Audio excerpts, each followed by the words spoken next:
اولین چیزی که اخلاق ما را راست میکنه توکل به خدا بوده. توکل به خدا معنی چی بوده؟ هدف باید معلوم باشه، مقصد باید معلوم باشه. ای خفوی رزق یکی از اعمالهای رذیله که خدا او دعا را قبول نمیکرده، آدم در کنج خانه شینه و دعا کنه که من خدا رزق دهیم. خدا دعای انمی خیلی انسان قبول نمیکرده که در خانه شینه یگان هدف نشان نده، یگان حرکت نشان نده و دعا کنه که خدا ما در رزق ده. خدا دعای همه را بده حضرت قبول نمیکنه. برای رزق عزیزم تلاش میکنی، برای رزق حرکت میکنی، برای رزق پیش میری و او را میسپاری به صاحبش که توکلش بده. این توکل به خدا میگفتیم. هر مسلمانی که مقصد نداره توکلش معنی نداره. مقصدمون باید معلوم کنیم، هدفمون معلوم کنیم. همین هدف از مسجد آمدن چیه؟ هدف همینجا چی آمدیم و چی آمدیم؟ هدفها باید معلوم باشه. همین هدف که معلوم باشه، توکل این فعل قلب بوده. قلب قدی توکل میکردی. توکل در عمل نشان داده نمیشده. در عمل وقت توکل نشان میدادی، نام این چی بوده؟ تفویض. نام این چی بوده عزیزا؟ تفویض. تفویض چیه؟ واگذار کردنی تمامی عملها به خدا، با از خدا دعا میکردی که اگر همین کار برای صلاح من نباشه، خوبی من نباشه، الهی اینم عملیش نکن. نام همین چی بوده؟ تفویض. فرزنددار میشوه یک از ولیهای خدا و این خرسند میشوه، میگه امروز به توکل به خدا رسیدیم، اگه فرزنددار شدیم، اگر گفته خدایا دردی سرم باشه حوضی بردارشه، انیش تفویضه. همون سال مهنت کردی، همه کار کردی، آوردی، آخری کار به معنیش کار بود نشد. در انمی جبه تفویض کنی که خدایا تو میدونستی که همین به منفعت فایده من نبوده، تو عملیش نکردی. همه کارا میکنه، دکتر نه که کسلی میمروخی چیکار کنه بیچاره؟ با وای قرتقش میقپی صاحب کسلی باید تفویض کنه که روانه کنه به خدا که آخر مقصد همین مردن بوده. ایرا ای خدا تو بهتر میدونی. معنی توکل هدف بوده، مقصد معلوم که. معنی تفویض چی بوده؟ چیزی که تو راضی باشی من راضیم. انا همین ریشه های اخلاق بوده. کاش که مسلمانان خیلی میشدن، کاش که حاضر مسلمانان خیلی میشدن، تفویض میکردن. معنی تفویض چی بوده؟ با نیکیم باشه عملیش کن، با بدیم باشه عملیش نکن. نمیخواهم. بسیار انسان ها بسیار در دعاها طلب میکنن اما عملی نمیشوه. معلومه که خداوند میدونه که به خیر ما نیست. خداوند میدونه که همون برای خیر ما نیست، نمیتیمونه. باید ما این تفویض کنیم. پروردگارا ما همین کار صلاحش میخواهیم. اگر به صلاح من باشه بته، به صلاح من باشه نته. منزلت انسان، بزرگی انسان در کار خیر معلوم میشده. مردم کدام وقت معلوم میشده؟ ای کاری خیر. منزلت انسان ها ای کاری خیر معلوم میشوه. و ایرا نقض دان با اندازه کار در این دنیا نیکی کن و همیشه چیزی که در عهده تو هست عهده برا باش و همیشه بدون که منزلت انسان ها در علم معلوم میشود. آدم ایرو چی معلوم میکنن؟ گفته با علم. یکم خیر، دویم عهده برایی. ای همه درجه بلند در جامعه ایرو چی معلوم میشده؟ علم.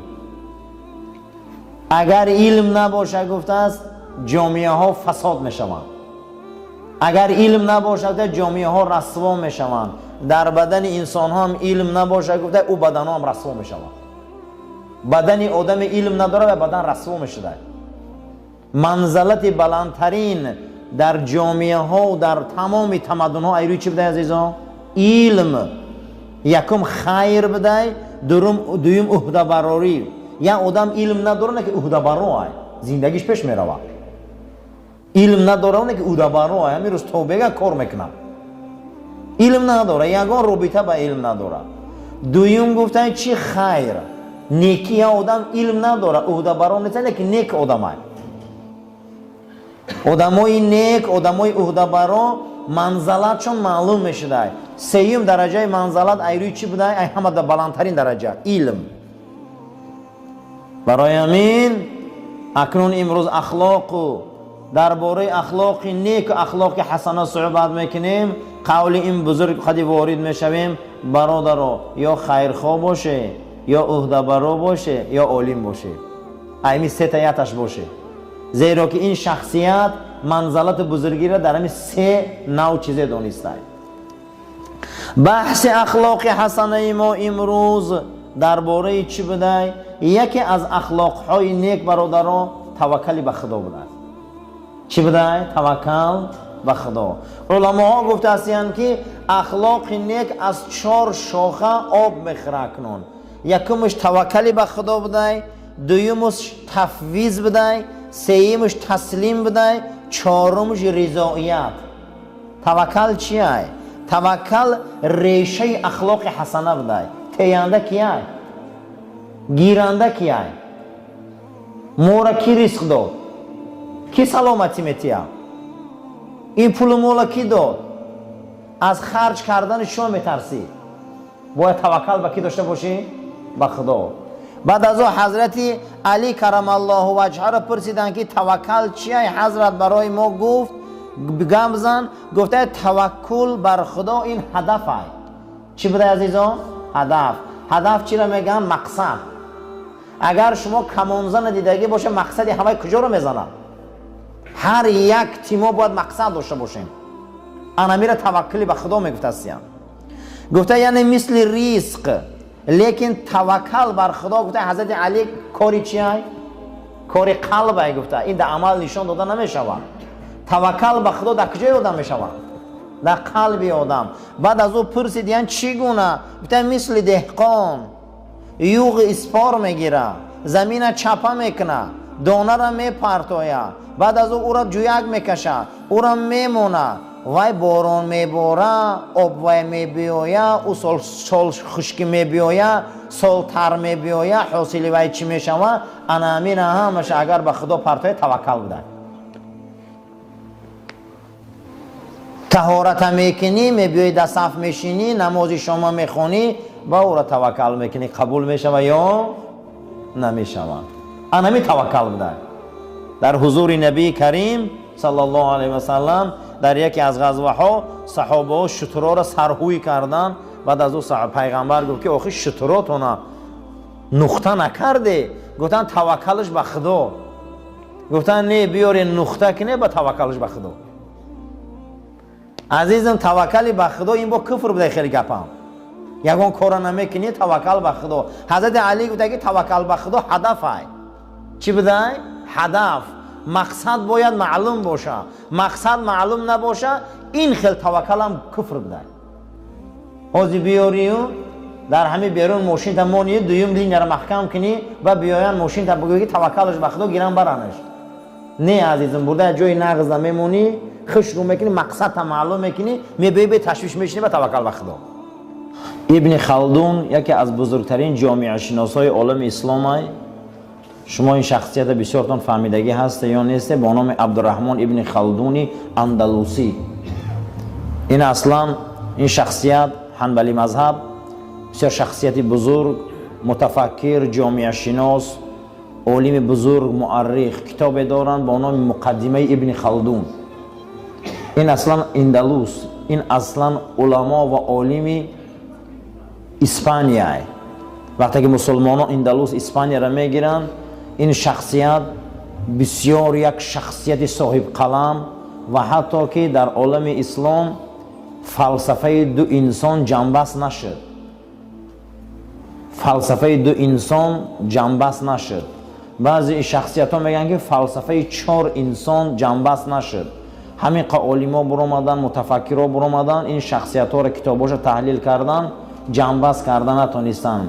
در زمین خودمان ابن سینا، در زمین خودمان ابن سینا، در زمین مقصد ایران شخصیت با نام غزالی توسی، امام غزالی، در زمین اروپا مثل ابن رشد کندی و ابن خلدون.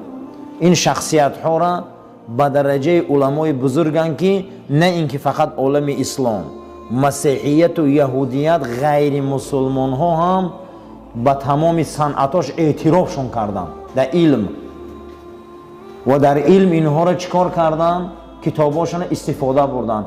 ҳатто аксарияти китобҳои олимои Аврупо ки давлатсозӣ доранд, ҷомеашиносӣ доранд, ибни Халдуна тарҷима кардан ба забонои хушон. ҳамин китобҳои ибни Халдуна чӣ кор карданд? Тарҷима карданд, давлат сохтанд. бисёри олимошон дар китобошон матнои ибни Халдун дида мешавад. анами шахсият моли ислом ай. Абдураҳмон ибни Халдун бисёр фалсафаи бузург дорад. ҷомеашинос, табиб, муаррих, муфассир, муҳаддис, шахсияти ҷаҳонгаштаи олами ислом мега: эй мардум, дар китобаш бидонед ки ҳар ки аз сухани нораво дар бораи худаш нороҳат шава, вай инсон хиратманд нест. вақте ки тура ислом мекунад, тура қард мекунад ё сухани нораво мегanta, ту ғазаболуд мешӣ, ту хиратманд нести. гуфтай одами хиратманд бояд ин хели суҳбатҳо, ин хели гапҳо, ин хели суҳбатҳо гапҳои бемаънира нисбати худаш гапҳои дурушта аҳамият натеяд. ҷакиши санг ҳеҷ кам накунад ризқи гадоро. яъне имрӯз ҳам хеле ҷомеа шуда гуфта, ҳар хел инсон ҳарчи гуфтан мегира. агар ту дар суҳбати инҳо нороҳат шудию, дар суҳбати инҳо аҳамият доди, бемаънигии онҳо да ту аҳамият доди, зиқӣ карди, ту хиратманд нести. эй мардум, тер аҳамият натеҳ. мардум ҳарчи гуфтан мегира, шумо кортонда давом теҳ. ва ҳар касе ки таърифи нодона ва таърифе ки мекунаша, тавсифе ки мекунаша хирсанд шава, ин одам ҳеҷ маҳал ҳаким шуда наметавонад. ҳеҷ маҳали инсон дараҷаи болои илм дар намереса ки дар таъриф мадҳу санои худаш таърифи ҳамин мардум хирсанд шава. ҳамин таъриф мкунан гуфта хирсанд мешава, ин одамо ҳаким нестанд гуфта.